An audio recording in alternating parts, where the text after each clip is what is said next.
토트넘에게 아주 안 좋은 소식이 전해졌는데 포스테코글루 감독이 브라이튼전을 앞두고 인터뷰를 했는데 인터뷰 전부터 어떤 이야기가 돌았냐면 여러 이제 토트넘 기자들로부터 이번 경기 로메로가 못 나올 수도 있다 라는 얘기가 돌았어요 실제로. 그런데 포스테코글루 감독이 인터뷰장에서 이런 이야기를 했습니다. 로메로가 스캔을 받았는데 햄스트링 부상을 입었습니다. 그래서 4주에서 5주 정도를 빠질 것으로 예상합니다. 이런 이야기를 합니다. 지난 경기에서 로메로가 전반전이 끝나고 교체가 됐잖아요. 그때 포스테코글루 감독이 하프타임에 햄스트링의 압박감을 살짝 느껴서 우리는 예방 차원에서 로메로를 뺐다 라는 얘기를 했었거든요. 근데 요 이후에 이제 햄스트링을 검사를 해보니까 4주에서 5주 정도의 부상이 나온 것 같고요. 그래서 이제 결국에는 이렇게 된 거죠. 포스테코글루 감독이 로메로의 부상에 대해서 이야기를 했다.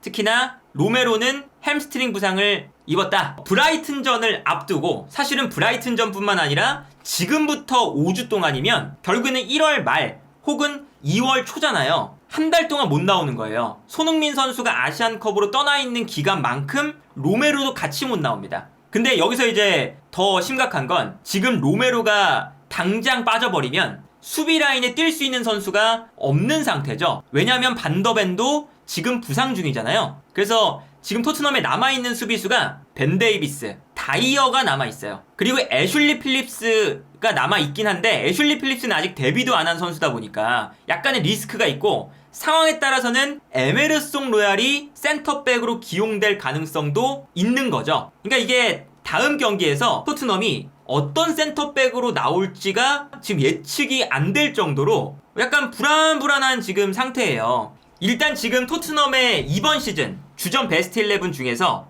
메디슨이 부상으로 빠져있는 상태죠. 그리고 비수마가 퇴장 징계 때문에 당분간 나올 수가 없습니다. 심지어 퇴장 징계가 끝나면 네이션스컵을 나가요. 이 두 선수가 일단 빠져있는 상태고요. 여기에 반더벤도 1월 중순까지 빠져있게 되죠. 요 주축 3명 선수가 확 빠져버리면서 토트넘이 수비 라인을 구성할 때 특히나 문제가 생길 수밖에 없어요. 이게 최근에 어떤 형태로 나오냐? 메디슨이 없으니까 브레넌 존슨을 오른쪽, 쿨루셉스키, 히샬리송을 미드필더 라인, 그리고 비수마와 사르였는데 비수마까지 이제 못 나오니까 비수마 자리에 스킵이 나오고 있죠. 근데 여기서 이제 문제가 뭐였냐면 비수마가 없다 보니까 세컨볼 상황에서 다소 약해질 수밖에 없어요. 그리고 여기에 대해서 반더벤도 빠지고 이 반더벤 자리에 데이비스가 지금 나오고 있는 상태잖아요. 그런데 이 데이비스의 짝꿍으로 그나마 로메로가 있기 때문에 유지가 됐던 거거든요. 물론 벤 데이비스가 잘해주고 있긴 하지만 이게 어떤 거냐면 비수마가 없기 때문에 수비 라인 앞 공간도 문제가 되고요. 그리고 이 뒷공간도 어쨌든 문제가 돼요.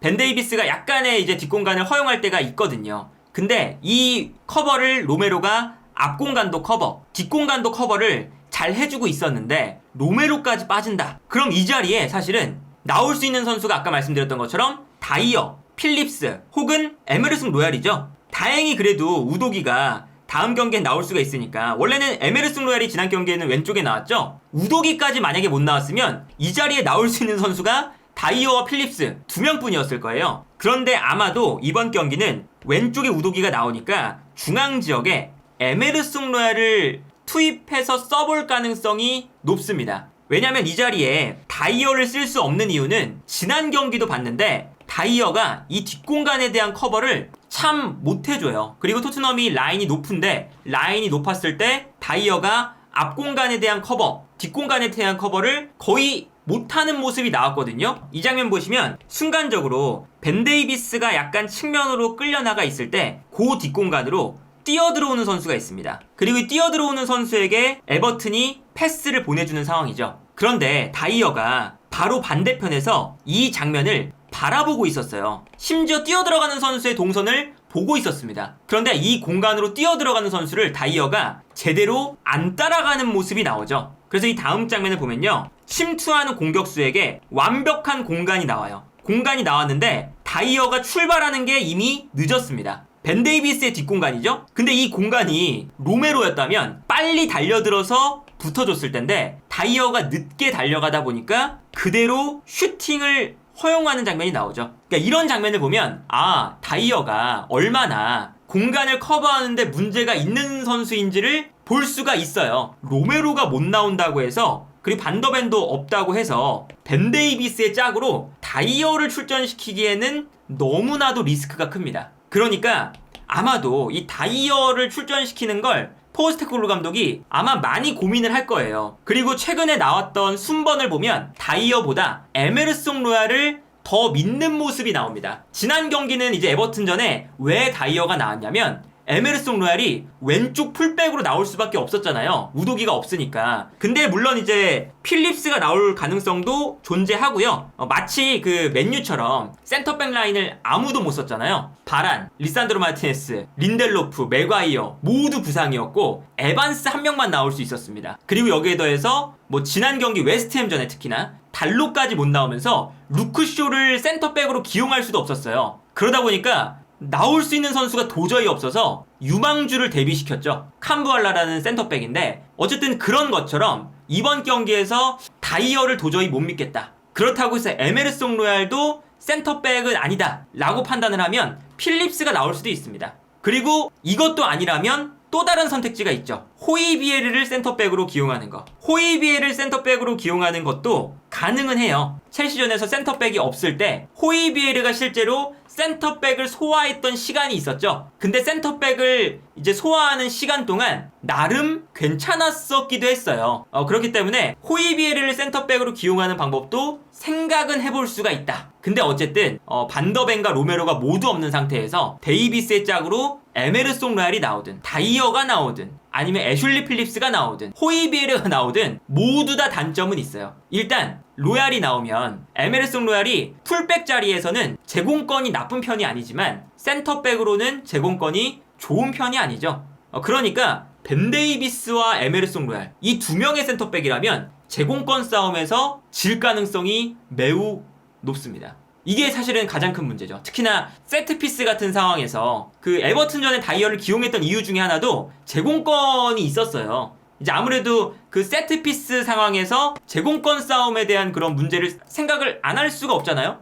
그렇기 때문에 로얄이 나왔을 때는 제공권 싸움에 대한 고민이 들 수밖에 없고요. 특히나 그 주앙 페드루가 브라이튼의 주전 공격수인데 뭐 다음 경기는 본머스잖아요. 본머스의 주전 공격수는 솔랑케입니다. 근데 솔랑케나 주앙 페드루 이런 선수들은 체격 조건이 좋아요. 체격 조건이 좋기 때문에 뭐 제공권 싸움이라던가 아니면 버티는 능력 이런 것들을 보여주는 선수인데 그런 선수를 상대로 벤 데이비스와 에메르송 로얄이 붙는다? 라고 했을 때 당연히 센터백 라인의 경쟁력이 떨어질 수밖에 없겠죠. 그런 리스크가 있고 뭐 다이어가 나왔을 때는 아까 말씀드린 것처럼 스피드, 민첩성, 포스테코글루 감독이 좋아하는 라인을 끌어올리는 축구가 안 된다는 문제가 있고요. 필립스가 나오면 당연히 경험 부족, 그리고 이건 너무 도박수죠.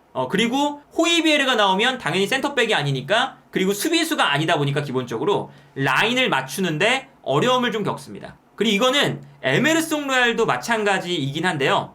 이 에메르송 로얄이 센터백으로 나왔을 때 문제가 뭐냐면 수비 라인을 맞추는, 특히나 토트넘은 수비 라인을 올리면서 상대가 오프사이드 라인에 걸리게끔 만드는 이러한 플레이들을 잘하잖아요. 근데 그러한 플레이를 할 때 에메르송 로얄 쪽에서 문제가 생기는 경우가 꽤나 있어요. 센터백으로 나오면. 이게 첼시전에 에메르송 로얄, 호이베르, 다이어, 포로 요 이제 그 포백 라인이 나왔던 장면이거든요. 근데 이 장면에서 에메르송 로얄이 수비 라인을 올렸을 때 약간 오프사이드 라인에 못 빠져나오는 걸 볼 수가 있습니다. 그러다 보니까 뒤로 뛰어들어가는 선수를 순간적으로 놓쳤어요. 놓치면서 에메르송 로얄이 수비 라인을 못 맞추면서 뒷공간이 열리는 장면. 그래서 첼시가 이 공간을 완전히 무너뜨리고 결정적인 찬스를 잡는 장면이었죠. 이런 장면도 있었고, 호이베르가 나올 때는 어떤 게 있었냐면 호이베르가 아무래도 좀 미드필더다 보니까 약간 이 수비 라인에 상관하지 않고 올라가 있을 때가 많아요. 그러다 보니까 뒷공간으로 뛰어들어가는 선수를 호이베르가 그냥 놓쳤죠. 그리고 여기서 뒷공간으로 패스가 들어가면 한 번의 패스로 뒷공간이 무너지는 걸 볼 수가 있었습니다. 벤 데이비스의 짝으로 로얄이 나올 때나 아니면 뭐 호이베르가 나올 때나 전문 센터백이 아닌 선수가 나왔을 때 수비 라인이 무너지기도 합니다. 그러니까 이거는 로메로가 없을 때 이 토트넘이 어떻게 이 난관을 헤쳐가야 되지? 라는 생각이 들 정도로 아주 좋지 않은 소식이고요. 물론 반더벤이 조만간 복귀를 하잖아요. 그 얘기도 오늘 포스테코글루 감독이 했는데 2주 후에 반더벤이 훈련에 복귀할 것으로 예상된다 라는 인터뷰를 했어요. 근데 이게 2주가 지나면 1월 중순이잖아요. 그런데 1월 중순에 훈련에 복귀한다고 해서 복귀하자마자 바로 선발로 뛰기에는 당연히 컨디션이나 이런 거에 무리가 있을 수밖에 없잖아요. 그래서 반더벤도 아마 1월 중순에 팀 훈련에 복귀를 한 다음에 어느 정도 시간을 가진 다음에 선발로 나오기 시작하겠죠. 그런 걸 생각하면 이건 로메로가 없을 때 반더벤도 이제 복귀가 1월 중순 이후니까 그러면 반더벤과 로메로 둘 다 없는 경기가 생각보다 많아질 수도 있어요. 당장 반더벤과 로메로가 없는 경기 브라이튼전 그리고 본머스전이 있습니다. 요 두 경기가 정말 위기고 그 다음 주에 벌리와의 FA컵이 있죠. 그래도 이거는 리그 경기가 아니고 컵 대회이기 때문에 그나마 다행이긴 한데 요 경기도 일단 위험하고요. 그리고 맨유와의 경기가 있는데 맨유 원정이에요 심지어. 근데 요 경기가 반더벤이 돌아오기로 한 날짜랑 딱 겹쳐요. 훈련에 돌아오기로 한 날짜. 그러니까 반더벤이 이 경기를 무리해서 나오느냐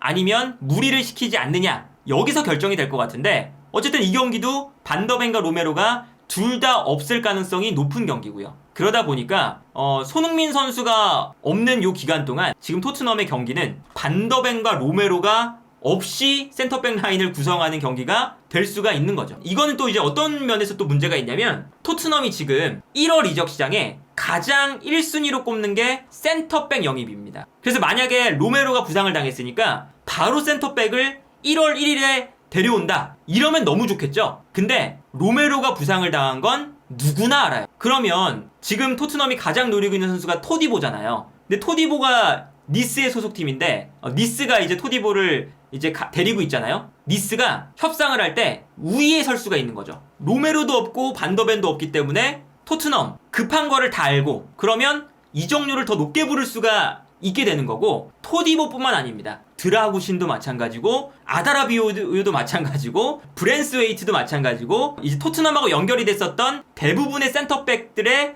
소속팀들은 토트넘으로부터 만약에 선수를 이적시킨다면 이적료를 더 받아낼 수 있는 기회가 되는 거죠. 그래서 토트넘이 1월 이적 시장이 약간 이 로메로의 부상 때문에 조금 이제 어려운 상황이 될 수도 있고요.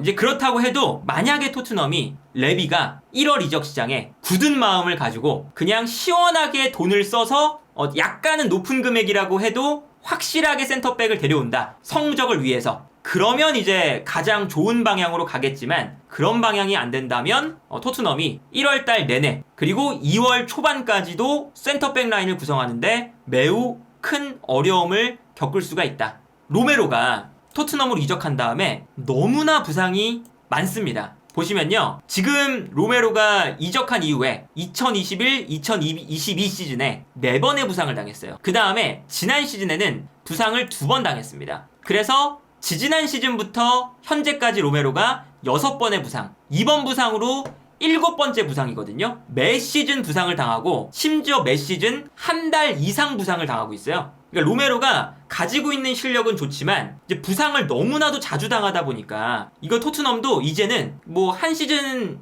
벌어진 상황도 아니고 3시즌 연속으로 벌어지는 상황이다 보니 로메로의 대체자 혹은 로메로가 없을 때 준수하게 뛰어줄 수 있는 뭐 로테이션 자원 이 정도급 선수는 데려오는 게 좋지 않겠느냐 라는 생각이 들고 그리고 이제 어쨌든 반더벤과 로메로가 똑같은 부위잖아요. 햄스트링 부상. 이거는 이제 어떻게 생각해 볼 수 있냐면 포스테코글루 감독의 라인을 높이는 강한 압박을 거는 뒷공간을 수비수들이 커버를 많이 해야 되는 이러한 전술의 약간의 단점이라고도 볼 수가 있는 거죠. 그러니까 이거는 포스테코글루 감독뿐만 아니라 전방 압박을 강하게 하고 싶어하는 감독들의 공통적인 특징이기도 해요. 예를 들면 클롭 감독이 도르트문트 시절에 게겐프레싱 그리고 뭐 전방에서 헤비메탈 축구 이런 이제 컨셉을 가지고 이제 강한 압박을 원했잖아요. 그래서 도르트문트도 압박이 정말 좋을 때는 너무나 좋았는데 선수단이 시즌이 지나면 지날수록 부상 때문에 한 명 한 명 빠지면서 시즌 막판에는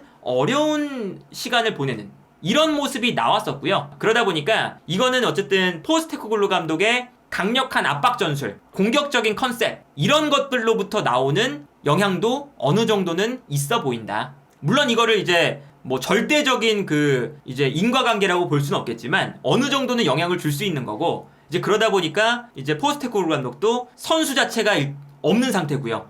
그러다 보니까 어느 정도는 이제 타협을 해서 어떤 컨셉으로 가야 되냐, 아니면 어떤 수준의 수비 라인을 형성해야 되는가, 이런 것들을 이제부터 아주 면밀하고 심각하게 고민을 해야 되지 않을까 싶습니다.